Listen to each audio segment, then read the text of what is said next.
Hello മക്കൾ, സൈലത്തിന്റെ പുതിയൊരു video ക്ലാസ്സിലേക്ക് എല്ലാവരെയും ഞാൻ സ്വാഗതം ചെയ്യുന്നു.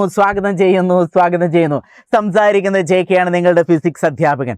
എൻ്റെ പൊന്നു മക്കൾസ്, ഈ ഒരു ഓഗസ്റ്റ് മാസം കൂടി കഴിഞ്ഞാൽ അടുത്ത മാസം വരാനിരിക്കുന്ന എക്സാം, നിങ്ങൾ 10ാം ക്ലാസ്സിൽ എത്തിയതിനു ശേഷം ആദ്യമായിട്ട് എഴുതാൻ പോകുന്ന വലിയൊരു എക്സാം, അതെ, അതാണ് നമ്മൾ ഓണപ്പരീക്ഷ.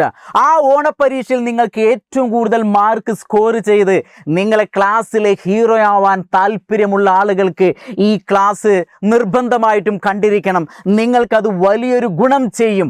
കാരണം ചില കുട്ടികളൊക്കെ ഇങ്ങനെ യൂട്യൂബിൽ ചെക്ക് ചെയ്യുന്ന സമയത്ത് ഈ തമ്പനയിൽ കാണുമ്പോൾ തന്നെ അതിനകത്ത് കൊടുത്തിട്ടുണ്ട്, എന്താണ് ഞാൻ കൊടുത്തത്, ഈ പ്രവർത്തനങ്ങളെല്ലാം ചെയ്തു കഴിഞ്ഞാൽ 100% ഫുൾ മാർക്ക് നേടും. അപ്പോൾ ചില കുട്ടികളൊക്കെ ഇങ്ങനെ ആലോചിക്കും, എന്താണ് ഈ 100% ഫുൾ മാർക്ക് കിട്ടുക, അല്ലെങ്കിൽ എന്താണ് ഈ ഒരു പ്രവർത്തനം എന്നൊക്കെ.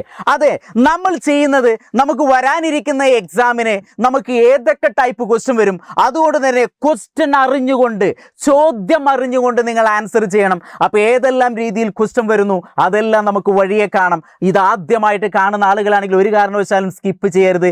ഇത് മുഴുവനായിട്ട് കണ്ടു കഴിഞ്ഞാൽ വരാനിരിക്കുന്ന എക്സാമിൽ നിങ്ങൾക്ക് കൂടുതൽ മാർക്ക് നേടാനുള്ളൊരു ഐഡിയയുമായിട്ടാണ് ഞാൻ നിങ്ങളുടെ മുന്നിലേക്ക് എത്തിയിരിക്കുന്നത്. അപ്പോൾ എല്ലാവരെയും ഞാൻ എന്ത് ചെയ്യുക, ഇങ്ങോട്ട് ഞാൻ സ്വാഗതം ചെയ്യുകയാണ്. പരിശുദ്ധമായ സ്ക്രീനിലേക്കും പരിശുദ്ധമായ വാക്കുകളിലേക്കും മാത്രം ഞാൻ നിങ്ങളെ ആവാഹിച്ചെടുക്കുകയാണ്. ആർക്കൊരു കുഴപ്പവും ബുദ്ധിമുട്ടും മനപ്രയാസമില്ല എന്ന് വിചാരിക്കുന്നു. നമുക്ക് ഈ എക്സാമിന് വരുന്നത് 3 ചാപ്റ്ററുകളാണ്. അതായത് ഒന്നാമത്തെ ചാപ്റ്റർ എന്ന് പറഞ്ഞാൽ ഇഫക്റ്റ് ഓഫ് ഇലക്ട്രിക് കറണ്ട്, വൈദ്യുത പ്രവാഹത്തിൻ്റെ ഫലങ്ങൾ. നമുക്ക് സ്കൂൾ തുറന്നിട്ട് നമുക്ക് ജൂൺ മാസത്തിൽ നമുക്ക് ഈ ഒരു ചാപ്റ്റർ കംപ്ലീറ്റ് ആവും. അതുകൊണ്ട് തന്നെ ആദ്യത്തെ ചാപ്റ്റർ എന്ന് പറഞ്ഞാൽ ഇഫക്റ്റ് ഓഫ് ഇലക്ട്രിക് കറണ്ട്, വൈദ്യുത പ്രവാഹത്തിൻ്റെ ഫലങ്ങൾ, വളരെ ഇമ്പോർട്ടൻ്റ് ചാപ്റ്ററാണ്. രണ്ടാമത്തെ ചാപ്റ്റർ എന്ന് പറഞ്ഞാൽ magnetic effect of electric current, വൈദ്യുത കാന്തിക ഫലം. ഇതിനകത്ത് ഫുൾ എക്സ്പെരിമെൻറ്റുകളാണ്. ഇതൊക്കെ ബുദ്ധിമുട്ടാണ് പല കുട്ടികൾക്കും, പക്ഷേ അതെല്ലാം നിങ്ങൾക്ക് എന്ത് ഈസി ആവാൻ പോവുകയാണ്. ഇനി മൂന്നാമത്തെ ഒരു ചാപ്റ്റർ എന്ന് പറഞ്ഞാൽ ഇലക്ട്രോ മാഗ്നറ്റിക് ഇൻഡക്ഷൻ, വൈദ്യുത കാന്തിക പ്രേരണം. വളരെ ഇമ്പോർട്ടൻ്റ് ആയിട്ടുള്ള ചാപ്റ്ററാണ്, വളരെ ലെങ്തി ആയിട്ടുള്ള ചാപ്റ്ററാണ്. അതുകൊണ്ട് തന്നെ എക്സാമിന് നമുക്ക് എപ്പോഴും ഈ 3 ചാപ്റ്റർ പ്രതീക്ഷിക്കാം. കാരണം നമുക്ക് സ്കൂൾ തുറന്നിട്ട് 3 മാസമായി. അതുകൊണ്ട് തന്നെ ഈ മൂന്നാമത്തെ ചാപ്റ്റർ നമുക്ക് പരീക്ഷയ്ക്ക് വരാൻ ചാൻസ് കൂടുതലാണ്. ഇനി മാക്സിമം പോയി കഴിഞ്ഞാൽ ഒരു 2.5 ചാപ്റ്റർ അല്ലെങ്കിൽ 2.25 ചാപ്റ്റർ വരെ നമുക്ക് ഇതിനകത്ത് പ്രതീക്ഷിക്കാം. അതായത് ഏകദേശം ഒരു മ്യൂച്വൽ ഇൻഡക്ഷൻ വരെയെങ്കിലും വരും. പക്ഷെ നമ്മൾ ഇന്ന് ചെയ്യുന്നത് ഈ 3 ചാപ്റ്ററിൽ നിന്ന് ഏതൊക്കെ തരത്തിലുള്ള ക്വസ്റ്റ്യൻ നിങ്ങൾക്ക് പരീക്ഷയ്ക്ക് വരും. ഒരു പരീക്ഷയ്ക്ക് മാക്സിമം നമുക്ക് ഏകദേശം ഒരു 25 ക്വസ്റ്റ്യൻ വരും. ഇനി മിനിമം നമുക്കൊരു 20 ക്വസ്റ്റ്യൻ നമുക്ക് പ്രതീക്ഷിക്കാം. ഇതിൽ ഏതൊക്കെ ടൈപ്പ് ക്വസ്റ്റ്യൻ ഉണ്ടായിരിക്കും നിങ്ങൾ ചിന്തിച്ചിട്ടുണ്ടോ? അതാണ് നമ്മൾ ഇന്നിവിടെ ചെയ്യുന്നത്.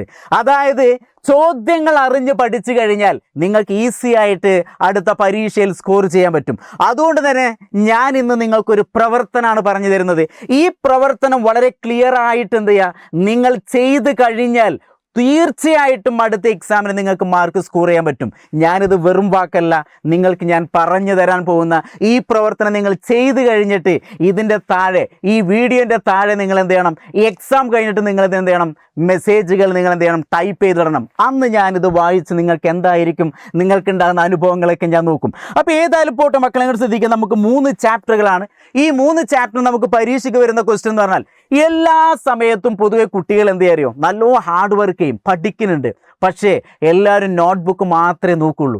അതുകൊണ്ട് തന്നെ തീർച്ചയായിട്ടും എൻ്റെ പൊന്നുമക്കൾ, നിങ്ങൾ ശ്രദ്ധിക്കേണ്ട ഒരു കാര്യം, ടെക്സ്റ്റ് ബുക്ക് ഓറിയൻറ്റഡ് ആയിട്ടുള്ള ക്വസ്റ്റ്യൻ ആണ് പരീക്ഷയ്ക്ക് വരിക. അതുകൊണ്ട് തന്നെ വെറും നോട്ട് മാത്രം ആശ്രയിക്കരുത്.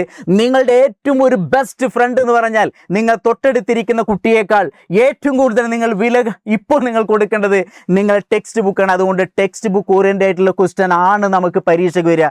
അതുകൊണ്ട് തീർച്ചയായിട്ടും നിങ്ങൾ എല്ലാവരും എന്ത് ചെയ്യണം, ടെക്സ്റ്റ് ബുക്ക് മനസ്സിലാക്കണം. ആ ടെക്സ്റ്റ് ബുക്ക് മനസ്സിലാക്കിയിട്ട് അതിൽ ഓരോ ഭാഗങ്ങളും ഏതൊക്കെ തരത്തിൽ തരംതിരിക്കാം, അതാണ് ഞാൻ നിങ്ങൾക്ക് തരാൻ പോകുന്ന പ്രവർത്തനം എന്ന് പറയുന്നത്. അതുകൊണ്ട് തന്നെ നമുക്ക് പരീക്ഷയ്ക്ക് എപ്പോഴും നമുക്ക് വരുന്ന ക്വസ്റ്റ്യൻ എന്ന് പറഞ്ഞാൽ ഒരു എനർജി ചേഞ്ച് വരും എഴുതാൻ. Find out the odd one, കൂട്ടത്തിൽ പെടാത്തത് കണ്ടെത്താൻ വരും. ഫൈൻഡ് ദ റിലേഷൻ, ശരിയായ ബന്ധം കണ്ടെത്തി പൂരിപ്പിക്കാൻ വരും. അതോടൊപ്പം തന്നെ നമുക്ക് എന്ത് വരും, ഒരു ഇക്വേഷൻ വെച്ചുള്ള പ്രോബ്ലങ്ങൾ വരും. ഇങ്ങനെയുള്ള കാര്യങ്ങളൊക്കെ. അപ്പം ഞാനിന്ന് ചെയ്യാൻ പോകുന്നത് എൻ്റെ പൊന്നു മക്കൾസ്, അപ്പോൾ എല്ലാവരും എന്ത് ചെയ്യണം, ഈ പ്രവർത്തനം ചെയ്യുന്നൊരു ഉറച്ച വിശ്വാസത്തോടു കൂടി ഈ ക്ലാസ് കാണുക. മക്കളെ ശ്രദ്ധിച്ചോളൂ. നമ്മൾ 3 ചാപ്റ്റർ എന്ത് ചെയ്യുമെന്ന് അറിയോ? ഈ 3 ചാപ്റ്റർ നമ്മൾ ആ 3 ചാപ്റ്ററിനകത്തുള്ള നിങ്ങൾ ചെയ്യുന്ന ആദ്യത്തെ വർക്ക് ടോട്ടൽ എനർജി ചേഞ്ച്, ഊർജ്ജമാറ്റം. ഈ 3 ചാപ്റ്ററിൽ നിന്ന് വരുന്ന ഊർജ്ജമാറ്റം എന്ന് പറഞ്ഞാൽ ഇതിനകത്ത് മാക്സിമം 12 ഊർജ്ജമാറ്റങ്ങളാണ് വരുന്നത്. അതിലൊന്ന് പരീക്ഷയ്ക്ക് വരും. ഞാനിപ്പോൾ വെറുതെ ഒരു എക്സാമ്പിൾ ആയിട്ട് ഇവിടെ കാണിച്ചു. ഒരു loud speaker, moving coil loud speaker, ഒരു സ്റ്റോറേജ് ബാറ്ററി, വൈൽ ചാർജിങ് അല്ലെങ്കിൽ ഡിസ്ചാർജ്, ചാർജ് ചെയ്യുന്ന സമയത്തും അല്ലെങ്കിൽ ഉപയോഗിക്കുന്ന സമയത്തും, ഒരു ജനറേറ്റർ, അത് AC ജനറേറ്ററോ DC ജനറേറ്ററോ, ഒരു ഇൻഡക്ഷൻ കുക്കർ, അതേപോലെ തന്നെ ഒരു സോൾഡറിങ് അയൺ, ഇതൊക്കെ ഇങ്ങനെ ഒരുപാട് ഉപകരണങ്ങൾ നമ്മുടെ ടെക്സ്റ്റ് ബുക്കിനകത്ത് വരുന്നുണ്ട്. അപ്പോൾ നിങ്ങൾ ചെയ്യേണ്ടത് മക്കൾ എത്ര ഉള്ളൂ, തനിയെ ഒറ്റയ്ക്ക് ചെയ്തോളണമെന്നല്ല. സ്കൂളിൽ വെറുതെ ഇരിക്കുന്ന സമയത്ത് നിങ്ങളൊരു ബെഞ്ചിലെ കുട്ടികളൊക്കെ വട്ടത്തിനിരിക്കുക, ഒരാൾ ടെക്സ്റ്റ് ബുക്ക് എടുക്കുക, മറ്റൊരാൾ പേൻ എടുക്കുക, പേപ്പർ എടുക്കുക, എന്നിട്ട് എന്ത് ചെയ്യുക, പേജ് ഇങ്ങനെ മറയ്ക്കുക. ഓരോ പേജിലും എത്ര എനർജി ചേഞ്ച് വരുന്നുണ്ട് അതിങ്ങനെ എഴുതി വയ്ക്കുക.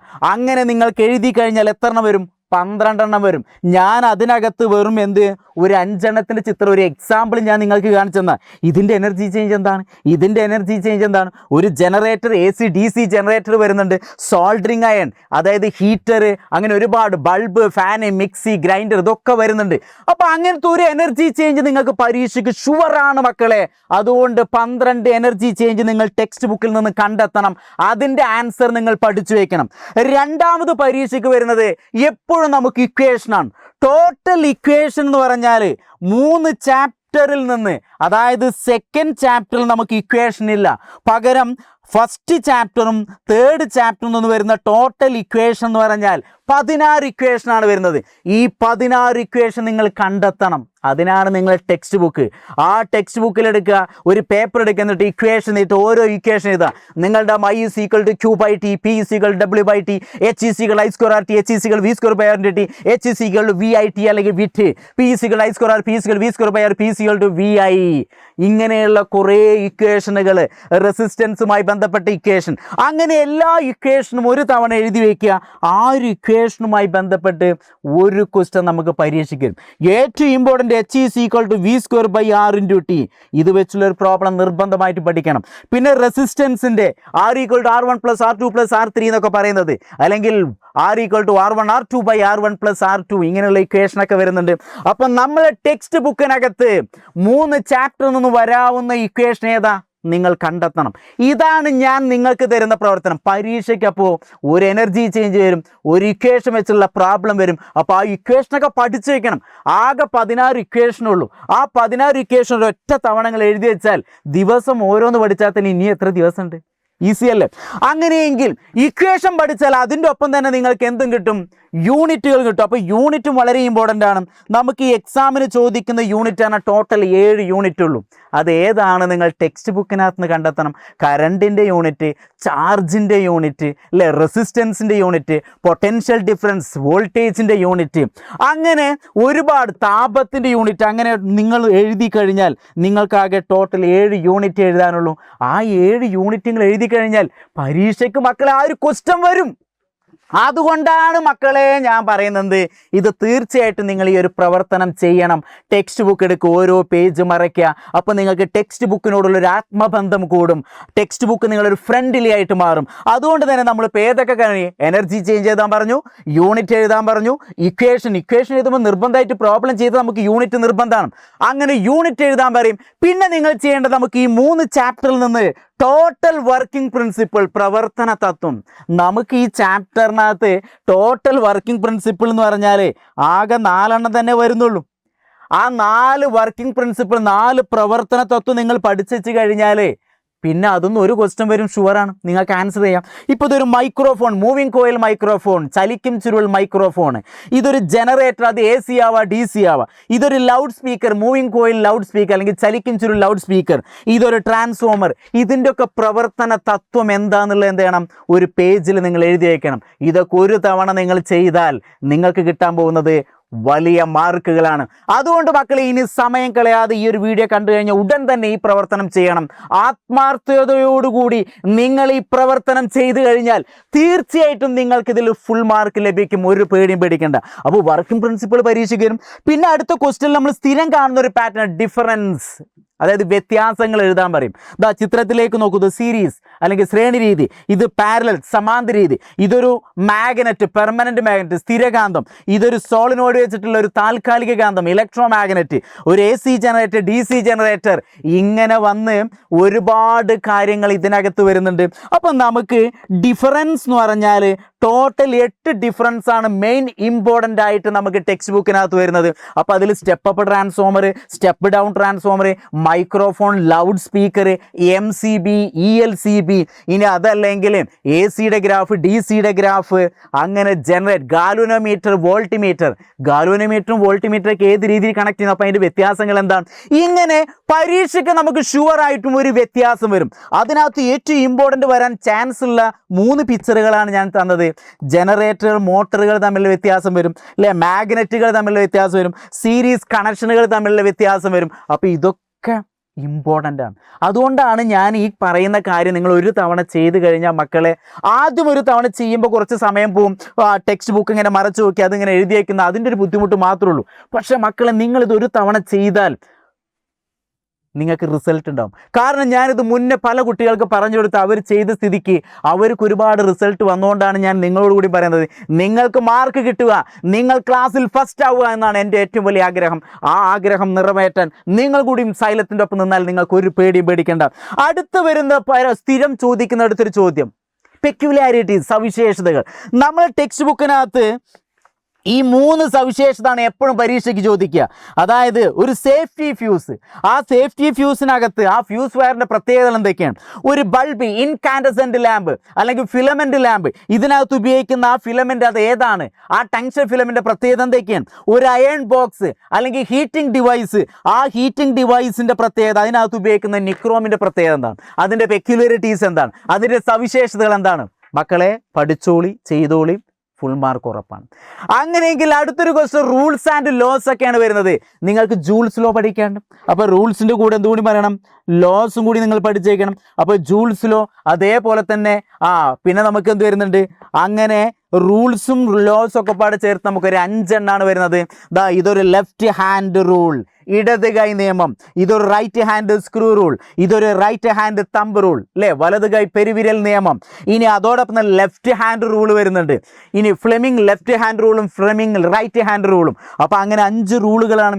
ഈ 5 റൂളുകൾ നിങ്ങൾ ഒരേ സമയം എന്ത് ചെയ്യുക? ഒരു പേപ്പറിൽ എഴുതിയിട്ട് അതിൽ വരുന്ന ഉപകരണങ്ങൾ ഏതൊക്കെയാണ്, അതിൽ ഓരോ വിരലുകളും എന്തിനെ സൂചിപ്പിക്കുന്നു, അങ്ങനെ പഠിച്ചു കഴിഞ്ഞാൽ എൻ്റെ മക്കൾസ്, എൻ്റെ 10ാം ക്ലാസ്സിലെ മക്കളെ, ഈ 3 ചാപ്റ്റർ ഞാൻ ഈ പറയുന്ന രീതിയിൽ മാറ്റിയാൽ തീർച്ചയായിട്ടും നിങ്ങൾക്ക് അതിൻ്റെ എഫക്റ്റ് കിട്ടും. അതിനാണ് ഞാൻ ഈ റിസ്ക് എടുക്കുന്നത്. അപ്പോൾ തീർച്ചയായിട്ടും നിങ്ങൾ അത് ചെയ്യണം.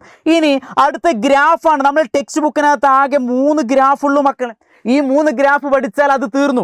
ഇത് ഏതിൻ്റെ ഗ്രാഫാണ്? അത് DC ആണ്, ഇത് AC ആണ്, ഇതൊരു ബാറ്ററി എന്നതാണ്. അപ്പോൾ ആ ഗ്രാഫിൻ്റെ പ്രത്യേകതകൾ എന്തൊക്കെയാണ് നിങ്ങൾ പഠിച്ചു വെക്കണം. അത് 3rd ചാപ്റ്ററിലാണ് ഗ്രാഫ് വരുന്നത്. അതുകൊണ്ട് തീർച്ചയായിട്ടും ഈ ഗ്രാഫിൽ നിന്നുള്ള ക്വസ്റ്റ്യൻ 100% ഉറപ്പാണ്. അപ്പോൾ ഇതൊക്കെ ഇതിൻ്റെ പ്രത്യേകതകൾ എന്താണ്?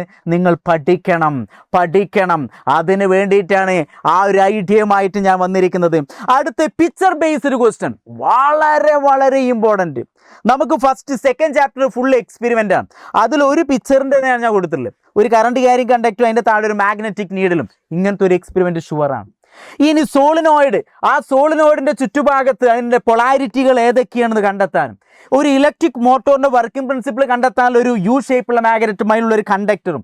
പിന്നെ 3rd ചാപ്റ്റർ ഒരു മ്യൂച്വൽ ഇൻഡക്ഷൻ, സെൽഫ് ഇൻഡക്ഷൻ, അതേപോലെ തന്നെ ഇലക്ട്രോ മാഗ്നറ്റ്. ഇങ്ങനെ ഒരുപാട് കാര്യങ്ങൾ ഇതിനകത്ത് വരുന്നുണ്ട്.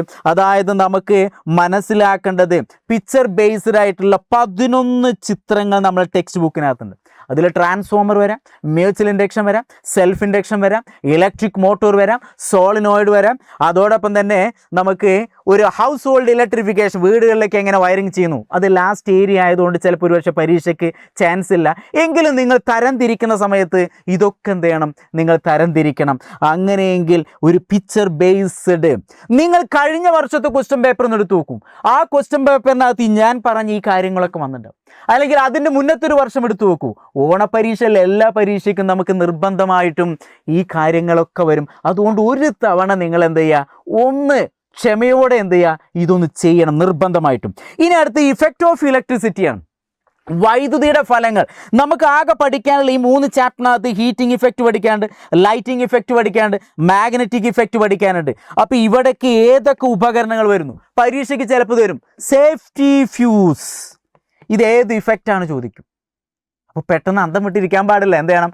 ആൻസർ കിട്ടണം. അതൊക്കെ MCB, ELCB കണ്ടില്ലേ, ഹീറ്റർ, ഇതൊക്കെ ഏത് ഇഫക്റ്റുകളാണ് ചോദിച്ചാൽ. ഇലക്ട്രോ മാഗ്നറ്റ്, ഇതൊക്കെ ഏത് ഇഫക്റ്റാന്ന് ചോദിച്ചാൽ ഒരു കൺഫ്യൂഷൻ വേണ്ട. അതുകൊണ്ട് നിങ്ങൾക്ക് ടെക്സ്റ്റ് ബുക്കിനകത്ത് 3 തരത്തിലുള്ള ഇഫക്റ്റാണ് നിങ്ങൾ പഠിക്കുന്നത്. അതൊക്കെ നിങ്ങൾ എന്ത് ചെയ്യണം? ക്ലിയറായി ചെയ്തു വെക്കണം. അങ്ങനെയെങ്കിൽ നമുക്ക് വരാനിരിക്കുന്ന പരീക്ഷയിൽ എപ്പോഴും നമുക്ക് ചോദിക്കുന്ന കുസൃത ഒരു എനർജി ചേഞ്ച് ചോദിക്കും, യൂണിറ്റ് ചോദിക്കും, വർക്കിംഗ് പ്രിൻസിപ്പിൾ വരും, അതോടൊപ്പം തന്നെ വൈദ്യുതിയുടെ ഫലങ്ങൾ വരും, ഗ്രാഫ് വരും, പെക്യുലാരിറ്റീസ് ഏതൊക്കെ പ്രത്യേകതകൾ വരുന്നു അതൊക്കെയാണ് ഞാൻ ഓരോന്ന് പറഞ്ഞു. സമവാക്യങ്ങളെല്ലാം പഠിക്കണം, ഡിഫറൻസുകൾ ഏതൊക്കെ വരുന്നു, പിക്ചർ ബേസ്ഡ് റൂൾസ്, ലോസ്, ഇത്രയും കാര്യങ്ങളാണ് നമുക്കൊരു ക്വസ്റ്റ്യൻ പേപ്പറിൽ കാണാൻ പോകുന്നത്.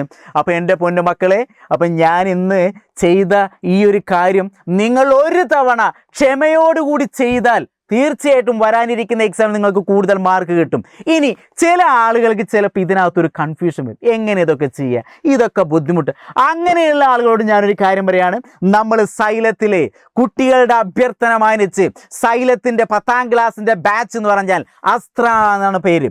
ആ അസ്ത്ര 1.0 2.0 ഇപ്പോൾ ഫില്ലായി. ഇനി അടുത്ത ഓഗസ്റ്റ് 5 മുതൽ ഞങ്ങൾ അസ്ത്ര 3.0 സ്റ്റാർട്ട് ചെയ്യുകയാണ്. അപ്പോൾ അതിനകത്ത് നിങ്ങൾക്ക് വരാനിരിക്കുന്ന പരീക്ഷയ്ക്ക് ഏതൊക്കെ രീതിയിൽ ചുരുങ്ങിയ കാലയളവ് കൊണ്ട്, ചുരുങ്ങിയ സമയം കൊണ്ട് ഏതൊക്കെ രീതിയിൽ പഠിക്കാം, അതിൻ്റെ എല്ലാ ടെക്നിക്കും നമ്മൾ അസ്ത്ര 3.0 പറഞ്ഞു തരും. അപ്പോൾ തീർച്ചയായിട്ടും മക്കളെ മടിച്ചു നിൽക്കാതെ ഈ പറഞ്ഞ പോയിന്റുകൾ അല്ലെങ്കിൽ ഈ പറഞ്ഞ പഠന പ്രവർത്തനം നിങ്ങൾക്ക് ചെയ്യാൻ മടിയുണ്ടെങ്കിൽ മക്കളെ ഇങ്ങോട്ട് പോന്നോളേ, അങ്ങ് അടിച്ച് കയറി വരെ നമ്മൾ അസ്ത്ര 3.0 സൈലത്തിൻ്റെ ഫാമിലിയിൽ ജോയിൻ ചെയ്താൽ ഇതെല്ലാം നമ്മൾ വളരെ ക്ലിയർ ആയിട്ട് എന്ത് ചെയ്യും? പഠിപ്പിച്ചു തരും. വരാനിരിക്കുന്ന എക്സാമിൽ ഏതൊക്കെ ടൈപ്പ് ക്വസ്റ്റ്യൻ വരുന്നു അതെല്ലാം നമ്മൾ അതിനകത്ത് ക്ലിയർ ചെയ്യും. അതുകൊണ്ട് തീർച്ചയായിട്ടും മക്കൾ വളരെ കുറഞ്ഞ സംഖ്യ മാത്രമേ വരുന്നുള്ളൂ. ഒരു വർഷത്തേക്കുള്ള ചാർജ് തന്നെ വളരെ കുറവാണ്. അതുകൊണ്ട് തന്നെ മടിച്ചു നിൽക്കാതെ വളരെ ഫാസ്റ്റ് ആയിട്ട് എന്ത് ചെയ്യുക? നമ്മൾ അസ്ത്ര 3.0 ജോയിൻ ചെയ്യുക. ഇതെല്ലാം നമ്മൾ ക്ലിയറായി പഠിക്കും. ഇനി ചെയ്യാൻ താല്പര്യമുള്ള കുട്ടികളുണ്ടെങ്കിൽ ടെക്സ്റ്റ് ബുക്ക് എടുക്കുക.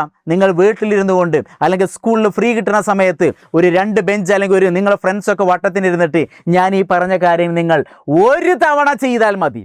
ഞാൻ വെറുതെ പറയുന്ന വാക്കല്ല, ഇതൊരൊറ്റ തവണ നിങ്ങൾ ചെയ്താൽ നമ്മൾ 3 ചാപ്റ്റർ ഉണ്ടല്ലോ, നിങ്ങൾക്ക് തന്നെ അറിയാതെ നിങ്ങൾക്ക് ഓരോ ഭാഗങ്ങൾ എവിടെയാണ്, എത്ര എനർജി ചേഞ്ച് ഉണ്ട്, എത്ര സമവാക്യങ്ങളുണ്ട്, അതൊക്കെ നിങ്ങൾ വട്ടത്തിനിരുന്ന് ഇതേപോലെ ഒരു തവണ ചെയ്താൽ, ഒരു ഗ്രൂപ്പ് വർക്കായിട്ട് ചെയ്താൽ തീർച്ചയായിട്ടും വരാനിരിക്കുന്ന എക്സാമിൽ കൂടുതൽ മാർക്ക് നേടും.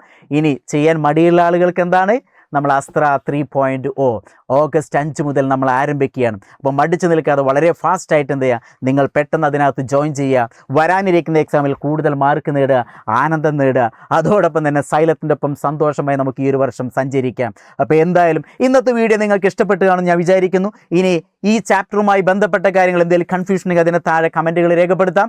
അതോടൊപ്പം തന്നെ ഏറ്റവും ബുദ്ധിമുട്ടുള്ള ഏരിയ ഉണ്ടെങ്കിൽ അതൊക്കെ ഞങ്ങൾ കണ്ടന്റ് വീഡിയോ ആയിട്ട് നമ്മൾ യൂട്യൂബിൽ അപ്ലോഡ് ചെയ്യുന്നതാണ്. അപ്പോൾ എന്തൊക്കെയാണ് വേണ്ടത് അതൊക്കെ നിങ്ങൾ എൻ്റെ താഴെ കമൻറ്റ് ചെയ്യുക. നിങ്ങൾക്ക് ഈ ക്ലാസ് ഇഷ്ടപ്പെട്ടിട്ടുണ്ടെങ്കിൽ ലൈക്ക് ചെയ്യുക, നിങ്ങളുടെ ഫ്രണ്ട്സിനൊക്കെ ഷെയർ ചെയ്യുക.